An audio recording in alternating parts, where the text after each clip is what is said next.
Coalición por el Evangelio presenta ¿Qué es el espíritu de estupor? Cristianos despiertos en un mundo apático, escrito por Óscar Arocha. Vivimos en una era paradójica.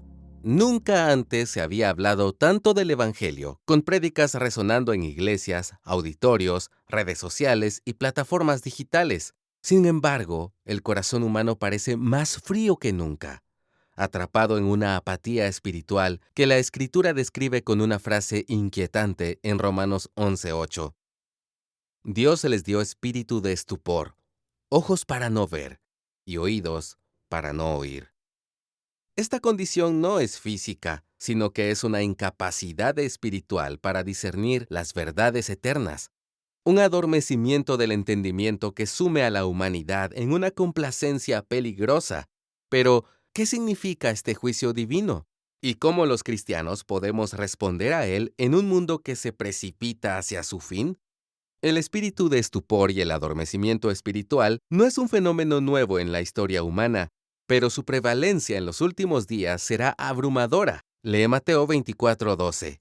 La Biblia nos advierte en Mateo 24 del 37 al 39 que, como en los días de Noé, la humanidad estará tan absorta en sus placeres cotidianos, comiendo y bebiendo, casándose y dándose en casamiento, que no percibirá el juicio que se avecina. No es que falten advertencias. Noé, pregonero de justicia, como lo describe 2 de Pedro 2:5, proclamó la verdad durante décadas, pero sus contemporáneos estaban espiritualmente adormecidos. La naturaleza misma parece gritar esta advertencia. Los ríos se secan, las especies desaparecen y la contaminación asfixia al planeta. La creación gime, dice Romanos 8:22. Pero la respuesta humana es más diversión, más desenfreno, más seguridad terrenal. Esta ceguera colectiva no es casual, sino el cumplimiento de lo que Jesús predijo en Mateo 24:39 a través de la historia de Noé. Allí dice que no comprendieron hasta que vino el diluvio y se los llevó a todos. El cuadro es sombrío. La humanidad, embriagada por sus propios deseos de autocomplacencia, es incapaz de escuchar las advertencias divinas y no percibirá el peligro hasta que sea demasiado tarde. Lo triste es que este estupor no se limita a los impíos. Incluso entre quienes profesan ser cristianos, hay quienes viven en una seguridad carnal. Como la iglesia de Sardis, en el libro de Apocalipsis, creen que tienen nombre de que viven, pero están muertos, según el texto en Apocalipsis 3:1. Muchos cristianos nominales están tan entregados al mundo que las verdades eternas les saben a tierra. Este rechazo por la palabra de Dios se manifiesta no solo en pecados evidentes que se han estado permitiendo entre los creyentes, como la fornicación o el robo, sino también en una actitud sutil y peligrosa, la apatía espiritual crónica. Por eso existen iglesias llenas de actividades y eventos, pero vacías de vida. Creyentes que profesan actos de devoción, pero cuyos corazones están lejos de Dios. En un mundo saturado de entretenimiento, sensualidad y distracciones, el espíritu de estupor es un mal que afecta tanto a incrédulos como a quienes dicen profesar la fe. Este estado de estupor es un juicio divino, pero también una consecuencia de la obstinación humana. Cuando el corazón engañoso del ser humano se aferra a sus deseos carnales, los ojos de su entendimiento se ciegan. La caída de Adán y Eva ilustra esto con claridad.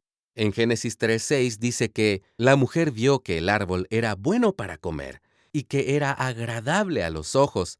Eva no solo vio el fruto prohibido, sino que lo deseó, y ese deseo la llevó a la desobediencia. La codicia de la carne nubló el juicio de la primera pareja y, desde entonces, los ojos humanos han sido una puerta de entrada para la corrupción del alma. Lee Mateo 6 del 22 al 23. Lo que agrada a los ojos de la carne, ciega a los ojos del alma. En nuestra era, esta dinámica se amplifica. La tecnología, aunque puede ser útil, bombardea nuestros sentidos todo el tiempo con imágenes, sonidos y promesas de satisfacción instantánea. Las redes sociales alimentan la vanidad, el entretenimiento estéril, la sensualidad, la cultura del consumo, la codicia y la envidia. Frente a este panorama, el cristiano no puede permanecer pasivo. La doctrina de la soberanía de Dios nos recuerda que, aunque el espíritu de estupor es un juicio divino y la expresión de un corazón que rechaza a Dios, el Señor también provee los medios para que su pueblo permanezca firme y despierto. Jesús exhortó a sus discípulos en Mateo 26:41, «Velen y oren para que no entren en tentación». A la luz de estas palabras, quiero extraer 3 recomendaciones prácticas para vencer la apatía espiritual. Número 1. Vigilar contra la tentación. La vigilancia implica estar atento sobre uno mismo para identificar las ocasiones de pecado y los desórdenes del corazón. No todas las tentaciones son iguales para todos los cristianos, como nos enseña Santiago 1:14. Lo que para uno es inofensivo, para otro puede ser una trampa mortal. Cada creyente debe conocer sus propias debilidades y evitar exponerse a situaciones y condiciones que lo tentarán a pecar. Requiere humildad reconocer nuestra fragilidad para pedir a Dios un examen profundo, como el salmista en el Salmo 139, versos 23 y 24. También requiere sabiduría para huir de las trampas del mundo. Número 2. Orar sin cesar.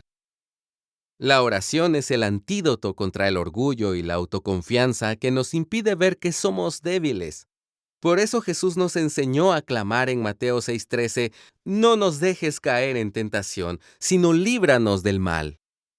La oración constante fortalece el espíritu, renueva la mente y nos conecta con la gracia soberana de Dios. En un mundo que invita al desenfreno, el creyente debe cultivar un hábito de oración que lo mantenga anclado en la verdad. Lee 1 de Tesalonicenses 5:17. Número 3. Practicar arrepentimiento y ayuno. Los tiempos que se avecinan no son para el disfrute egoísta y despreocupado, sino para el arrepentimiento y el ayuno. Si cedemos ante las tentaciones de nuestra época, Dios nos ofrece el camino de regreso.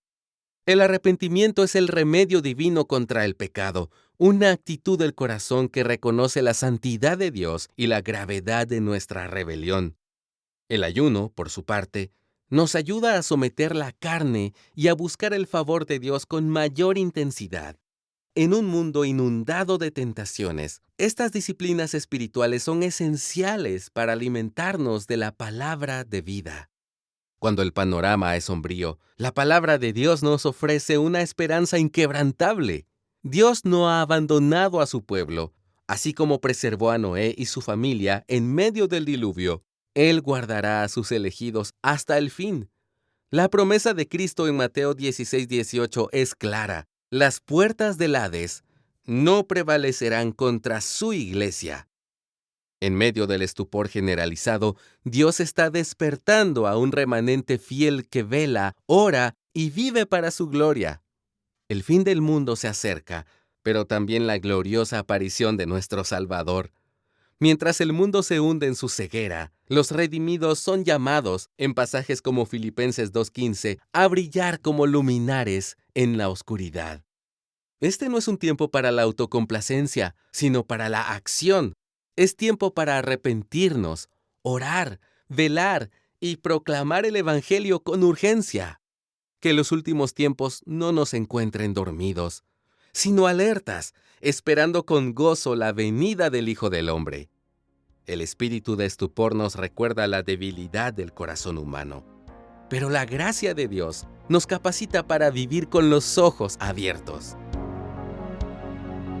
Gracias por escucharnos. Si deseas más recursos como este, visita coaliciónporelevangelio.org.